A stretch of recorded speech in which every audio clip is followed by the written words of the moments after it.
যদি এতটুকুন হয় তাহলে আমরা কোরআনের পক্ষে কিভাবে কথা বলবো? সেই গ্রন্থের নাম কোরআন। আমি আরো জোরে আওয়াজ চাই, সেই গ্রন্থের নাম কোরআন। আমরা কোরআনের মাধ্যমে রাজনৈতিক তৈরি করব।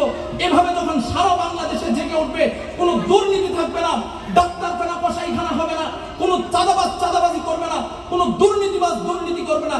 এক সময় কোরআনের আলোয় সারা বাংলাদেশ ইনশাআল্লাহ আলোকিত হয়ে উঠবে ইনশাআল্লাহ। সুতরাং এই মিশনে, এই মিছিলে আমরা সবাই একত্র থাকবো তো ইনশাআল্লাহ। আল্লাহ তুমি আমাদেরকে সেই টার্গেট নিয়ে সুন্দর এক বাংলাদেশ গড়বার জন্য আল হেরার সঙ্গে ওতপ্রোতভাবে থাকবার তৌফিক আল্লাহ তুমি আমাদেরকে দান করো। এই সব কিতাবকে যদি আমি আপনার সামনে নিয়ে আসি, তাহলে কোন কিতাব আমার সামনে এই গ্যারান্টি কখনো দিতে পারবে না কোরআন যে গ্যারান্টি আমাকে আপনাকে দিতে পারবে। দেখুন, প্রতিটা বইয়ের লেখক যখন একটা বই লিখেন তখন তার ভূমিকাতে তিনি বলেন, আমার এই বইয়ে যদি কোনো ভুল থাকে আপনারা আমাকে ধরিয়ে দিবেন, আমি সেটা সংশোধন করে নিব। তার মানে পৃথিবীতে লেখা কোনো বই ভুলের ঊর্ধ্বে নয়, কিন্তু একমাত্র কিতাব আল্লাহ সুবহানাহু ওয়া তাআলার পক্ষ থেকে অবতীর্ণ, যে কিতাবের প্রথম আয়াতে আল্লাহ সুবহানাহু ওয়া তাআলা বলেছেন, যালিকাল কিতাব লা রাইবা ফি, আমি এমন এক কিতাব তোমাদেরকে দান করেছি যে কিতাবে কোনো প্রকার সন্দেহ। তার মানে পৃথিবীতে একটা গ্রন্থ আছে যে গ্রন্থের মধ্যে কোনো প্রকার সন্দেহ সংশয় নাই, সেই গ্রন্থের নাম আল কোরআনের। আওয়াজ যদি এতটুকুন হয় তাহলে আমরা কোরআনের পক্ষে কিভাবে কথা বলবো? সেই গ্রন্থের নাম কোরআন। আমি আরো জোরে আওয়াজ চাই, সেই গ্রন্থের নাম কোরআন। এই কোরআন কোত্থেকে এসেছে? আমরা যদি কোরআনকে প্রশ্ন করি, কোরআন তুমি কোত্থেকে আমাদের কাছে এসেছো, আমরা যারা হাফেজ হয়েছে তারা খুব সহজেই বুঝতে পারবো। সূরা বুরুজের শেষ আয়াতে বলা হয়েছে, বাল হুয়া কুরআনুম মাজিদ ফি লাওহিম মাহফুজ।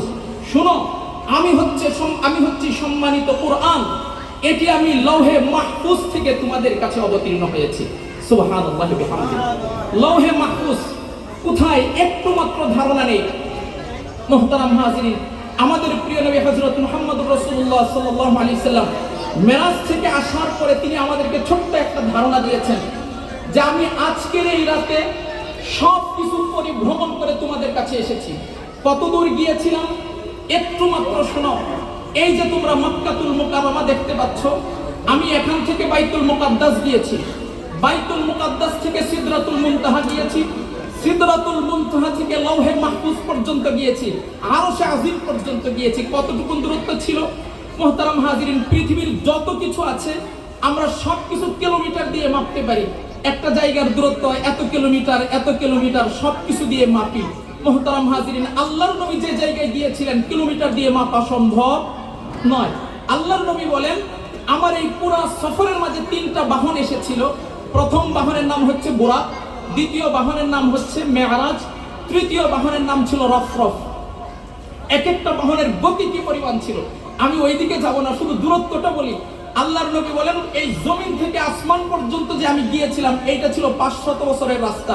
প্রথম আসমান, দ্বিতীয় আসমান, তৃতীয় আসমান, চতুর্থ আসমান, পঞ্চম আসমান, সপ্তম আসমান, ষষ্ঠ সপ্তম আসমান পেরিয়ে আমি সিদরাতুল মুনতাহায় পৌঁছি।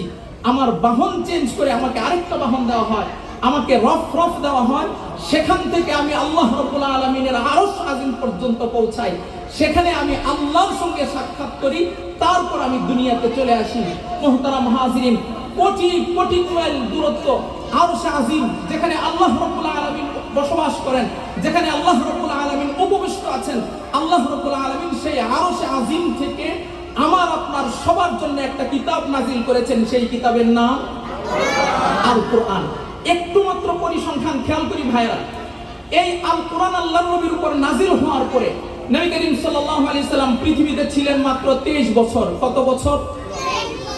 এই কোরআনের ফসল আমরা দেখি, এই 23 বছরের মধ্যে আল্লাহর নবী কোরআনের দিকে মানুষকে এই পরিমাণ ডেকেছিলেন, প্রায় 100 লক্ষ সাহাবীকে কোরআনের আলোয় আলোকিত করে তারপর নবী বিদায় নিয়েছিলেন। কত লক্ষ সাহাবী তৈরি করে দিয়েছিলেন? 100 লক্ষ সাহাবী তৈরি করে দিয়েছিলেন। মুহতারাম হাজিরিন, এই 100 লক্ষ সাহাবী তাদের জীবন এবং মদিনা মক্কার অবস্থা যদি আমরা খেয়াল করি, কোরআনের আগে আরবে ছিল জাহিলিয়াত, মূর্খতা।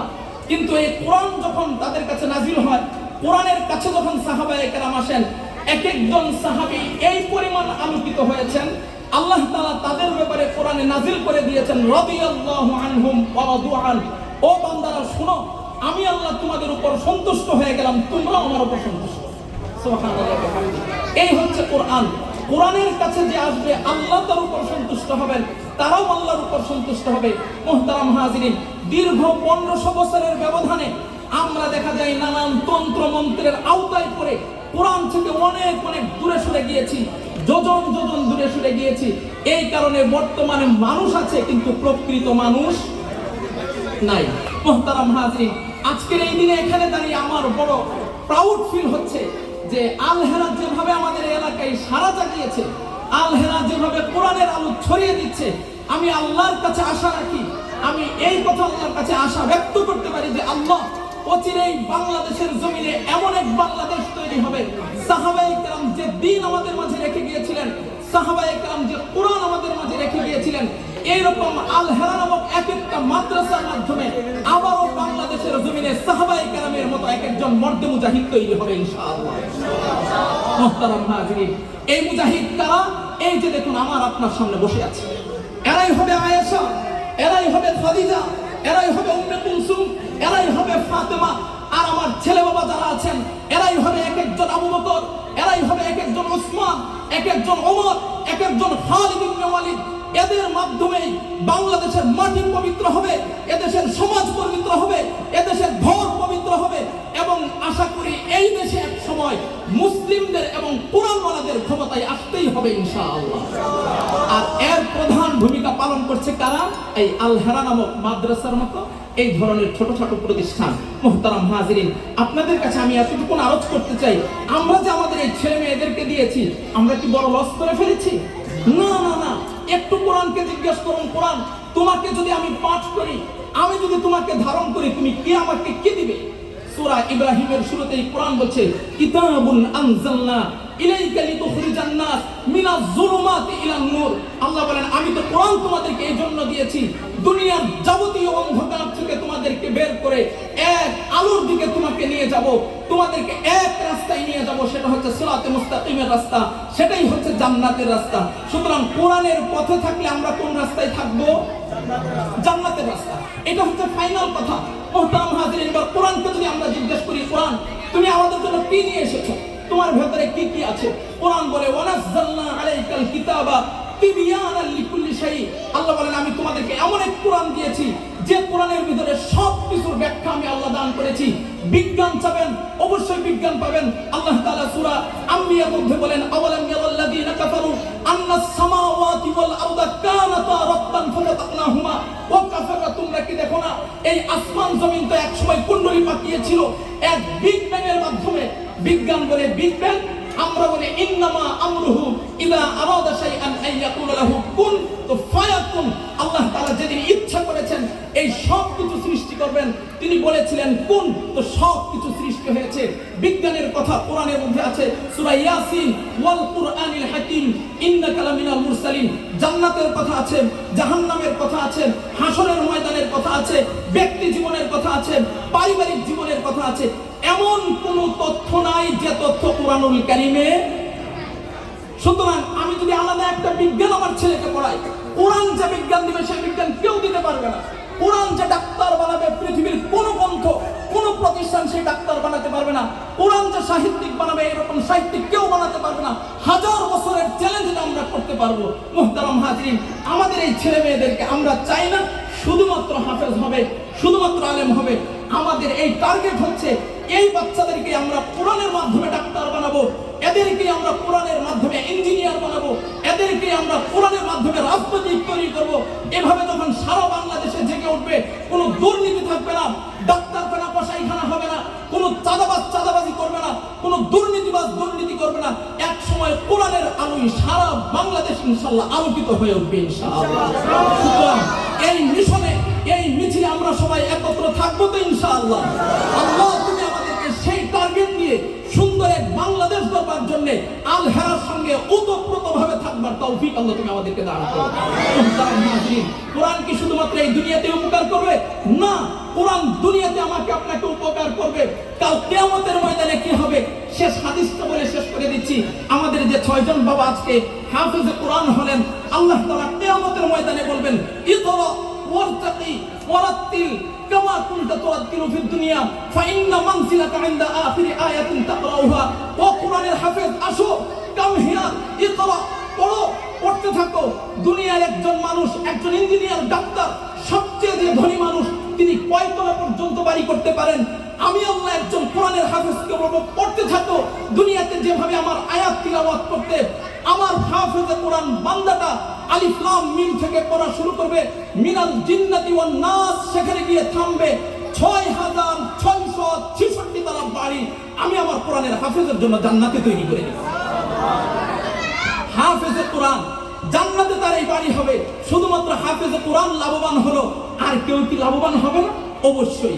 নবী করিম সাল্লাল্লাহু আলাইহি সাল্লাম হাফেজে হাদিসের পিতামাতার জন্য বলে দিয়েছেন, কাল কিয়ামতের ময়দানে আল্লাহ তাআলা কোরআনের হাফেজের পিতামাতাকে ডাক দিবেন, ও হাফেজে কোরআনের পিতামাতারা কোথায়? আসো, তোমরা আসো। তারা আসবে, বলবে, আল্লাহ তুমি আমাদেরকে কেন ডেকেছো? ফেরেশতাদেরকে বলবেন, ও আমার ফেরেশতারা, হাফেজে কোরআনের পিতামাতার মাথায় এমন একটা নূরের টুপি পরিয়ে দাও, যে নূরের আলোর সামান্য যদি পৃথিবীতে পড়তো, এই সূর্যের আলো ম্লান হয়ে যেত। মুহতারাম হাজিরিন, সুতরাং হাফেজে কোরআনের পিতামাতাও যাবে কোথায়? জান্নাতে। যে যাকে নূরের টুপি পরানো হবে, তিনি কি জাহান্নামে যাবেন? পশ্চিমকালেও জাহান্নামে যাবেন না, তিনিও জান্নাতে যাবেন। হাফেজে কোরআনও জান্নাতে যাবে। এমনকি আল্লাহর নবী বলেন, হাফেজে কোরআনের পরিবার থেকে এমন 10 জনকে সে সুপারিশ করে জান্নাতে নিয়ে যেতে পারবে, ওয়াজাবাত লাহুম ওয়াজাবাত কুল্লুহুম নার, যাদের জন্য জাহান্নাম ওয়াজিব হয়ে গিয়েছে। সুবহানাল্লাহি ওয়া বিহামদিহি। তাহলে একজন হাফেজে কোরআন দুনিয়াতেও আলোকিত, কবরেও আলোকিত, হাসরের ময়দানেও আলোকিত। তারা আমাদেরকে জান্নাত পর্যন্ত নিয়ে যাবে ইনশাআল্লাহ। সুতরাং সেই জান্নাত পর্যন্ত সফরে আমরা সবাই একসাথে থাকবো তো ইনশাআল্লাহ, এবং কোরআনের আলো ছড়িয়ে দিব তো ইনশাআল্লাহ। মুহতারাম হাজিরিন, সর্বশেষ একটা কথা বলে শেষ করছি। আমি আমার টাইম অনেক বেশি নিয়ে গিয়েছি। মুহতারাম, আমরা যারা ছাত্রের অভিভাবক আছি, তাদের কাছে আমার একটা রিকোয়েস্ট, এই ছেলে মেয়েগুলো যখন আমাদের কাছে আসে, আমরা তাদেরকে 24 ঘন্টায় চমৎকার একটা পরিবেশ দিতে চেষ্টা করি। সেখানে আমরা নামাজ পড়াতে চেষ্টা করি, তাদেরকে মানুষ বানাতে চেষ্টা করি। কিন্তু এই ছেলে মেয়েগুলো যখন আবার বাসায় যায়, সেখানের পরিবেশটা যদি আমি তাকে ইসলামী একটা পরিবেশ দিতে না পারি, তাহলে একপাক্ষিক ভাবে একটা ছেলেকে মানুষ বানানো আদৌ সম্ভব?